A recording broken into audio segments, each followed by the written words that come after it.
I wonder if they had known that they were getting LeBron, if they would have done the Jaylen Brown deal, to be honest with you. Because that's the player here where I'm like a little bit questionable on the fit now.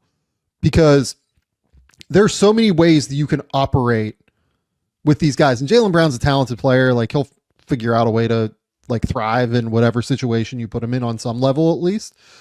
But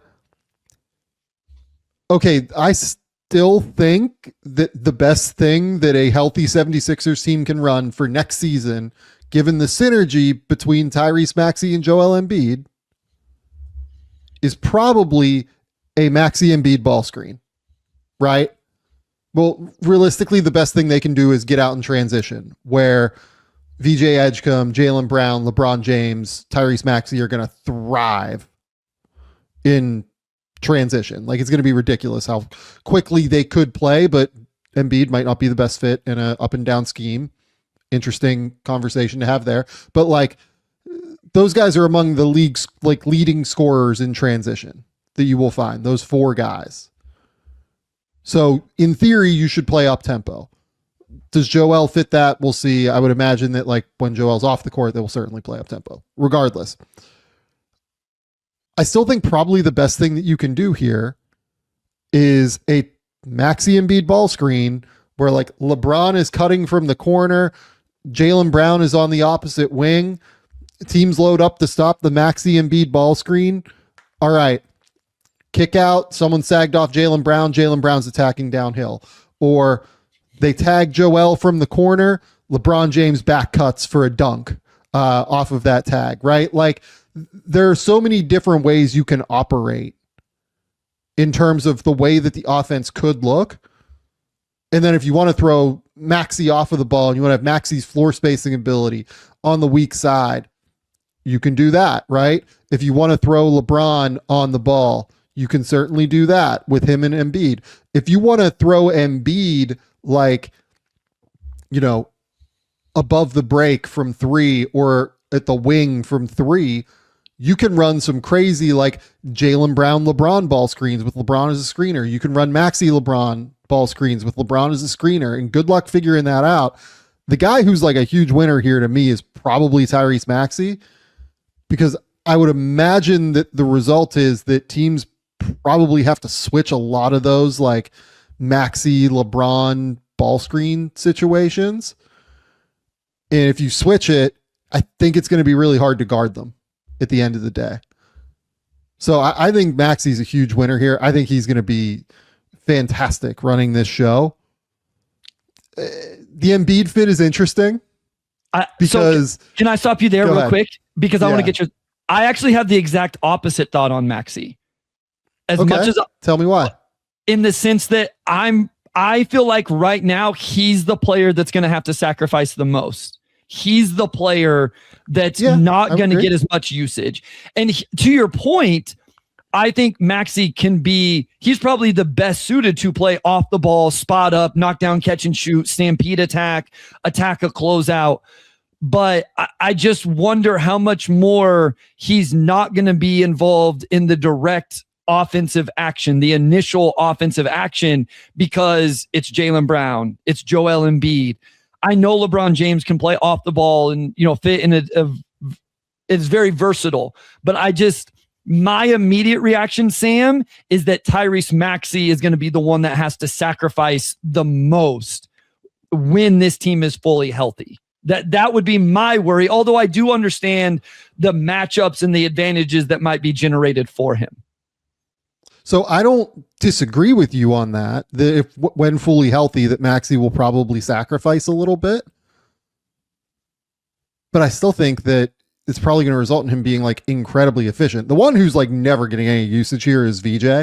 Like VJ is going to average like 8 points a game or 10 points a game or something maybe. Good thing he's a good offensive rebounder, Sam. Like he might average 2 offensive rebounds a game next year. Terrific catch and shoot player, great offensive rebounder, great out in transition. He's not going to average 8 points a game. Like he'll average probably like 14 points per game next year, I would guess, for VJ, just because there are so many options here. Which to your point is less than what he averaged as a rookie though. Like to your point, correct. He averaged 16 and a half. I would not expect VJ Edgecombe to average 16.5 or more points next season. Yeah. And so look, like the reality here is that this team is just ridiculously talented. It is, like, when they're fully healthy.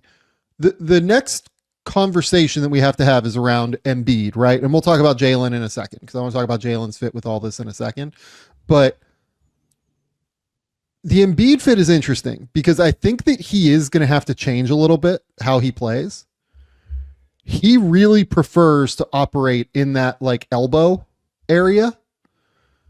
And to me, the whole threat of what this starting lineup could bring is you have a chance to really go 5 out and to really punish teams and switches and things like that. I really would prefer that Joel doesn't like auto sink into that foul line extended range. I would love to see him like pick and pop more consistently and just create lanes for everybody, right? Or if he gets a switch in like a Maxey Embiid ball screen, right? Okay, sure, great. Let's go punish the switch by, going down into that, 12 foot in range for a post up or something. But I do think that the whole ball game for this, why it could really work and why I do think they're like a genuine title threat, because this is absolutely a genuine title threat. Sure. Is if Embiid kind of changes his game a little bit and becomes more of like let's be like a true spacing 5 who then will attack switches and things like that. So could you be like Brook Lopez in his prime, but really be able to go post up mismatches, right? And I guess Lopez could do that a little bit, but like that's kind of the role you're talking about here, right? Like I'm going to pick and pop. I'm going to be a drop coverage big that protects the rim. I'm going to stretch the floor. But obviously Embiid has a little bit different functionally in terms of, I think Joel will be way more involved in the ball screen game. Sure. Whereas Brook would like space from the corners and do to the things weak like side. That. Sure. Yeah. So like, I think Embiid's going to be really involved more in like Porzingis the ball screen then. portion of it. More like whenever Porzingis is healthy, right? Like Porzingis something is like that. I don't know what Porzingis's numbers are. I may be wrong here, but as I think about Porzingis's game, it seems like he shoots more above the break threes than corner threes. But when Porzingis was at his best, he was able to then attack a switch, especially from the elbow. That Embiid would just be better at that because he's been an isolation player his whole career. And then again, if he can just play drop coverage, and I'm sure we'll talk about what we feel about this team defensively at some point. This is the path, Sam. I do agree with you wholeheartedly here. If the offense doesn't have to revolve around Embiid, if he is kind of a quote unquote play finisher in a pick and pop, trail in transition, isolate mismatches, that does keep the usage higher for Jaylen Brown, Tyrese Maxey, and even LeBron in a way that I would be really interested and excited about for the Sixers. The next guy that I do want to talk about is Jaylen Brown, because if I was creating like an ecosystem for Jaylen Brown to be successful, it would probably not look like this, I guess is what I would say. Because Jaylen's a really good on-ball defender when he's like totally locked in.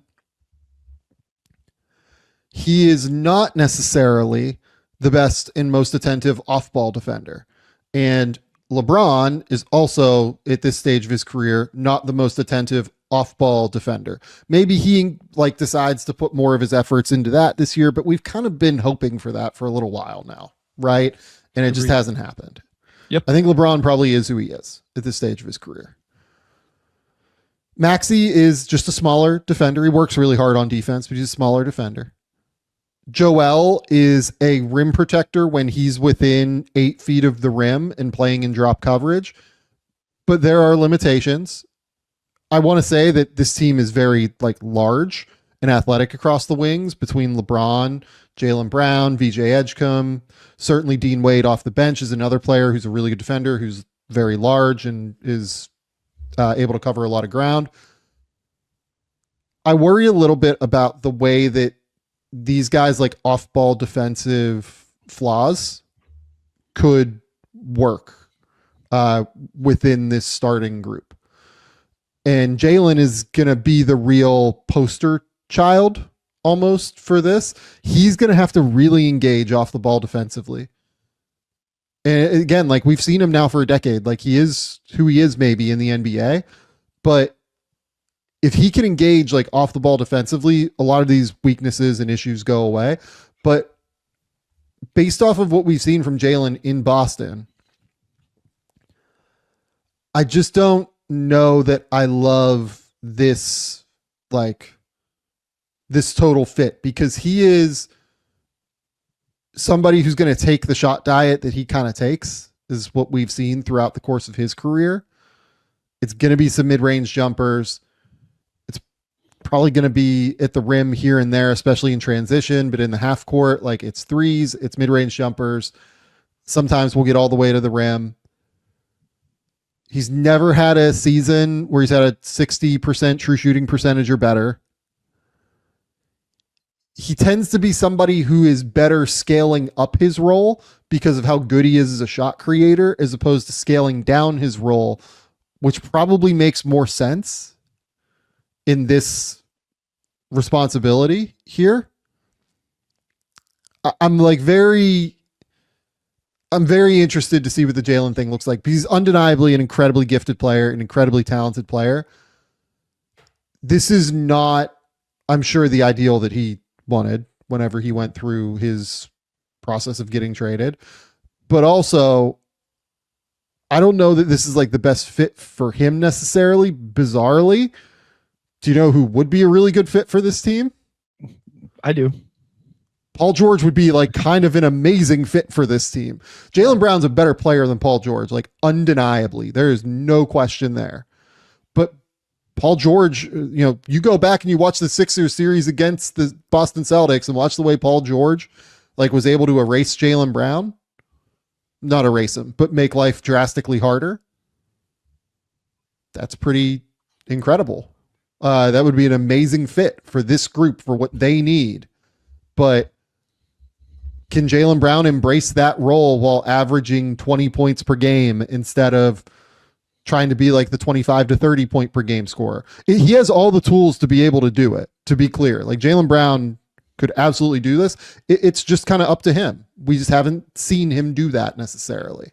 Well, yeah, Paul George, number 1 play type last year was spot ups, and Jaylen Brown's number 4 play type last year was spot ups. His top 3 were pick and roll ball handler, transition, isolation. And that's, I just looked at the percentile in terms of frequency for all of Tyrese Maxey, Jaylen Brown, and LeBron James. None of them are higher than 12th percentile in spot ups last season. I think what you said right there is probably the biggest thing for me. You and I could sit here and map out how this is successful, Sam. Like we could talk through if everybody was just saying, yes, we will do exactly what our role needs to be. Okay, Tyrese Maxey is this. LeBron James is this. Joel Embiid is this. We just talked about that. I think Jaylen Brown can be what I would like Jaylen Brown to be for this team. In a perfect world, my vision for it would be the number 2 option. I still think you give Tyrese Maxey the ball and let him essentially be the primary creator. That's just how good I think Tyrese Maxey is. But Jaylen Brown would be the number 2 guy and the guy that has the ball in second units, right? When you stagger. But in that first unit, he is the on ball. You are taking the other team's best player, and that's all we're asking you to do defensively. To me, that is the answer to the off-ball defense stuff. And you can't completely take a player from having to play off-ball defense. But hey, we're playing the Pistons tonight. You got Cade Cunningham. That is your job. Take him out of this game. We have the Knicks tonight. You have Jalen Brunson. We have the Thunder tonight. You got Shea. There's going to be a lot of teams where if he will take on because now you let VJ go be athletic off the ball.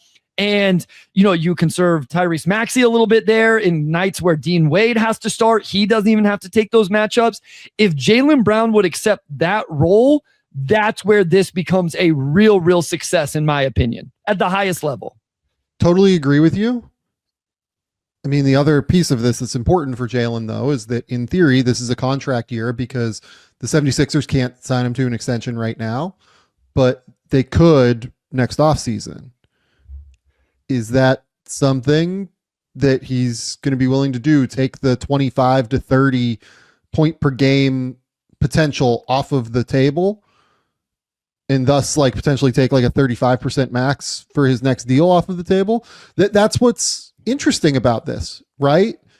And maybe he will, maybe it'll be fine. We should also talk about the depth of this team. Yes, now, right? This is very important.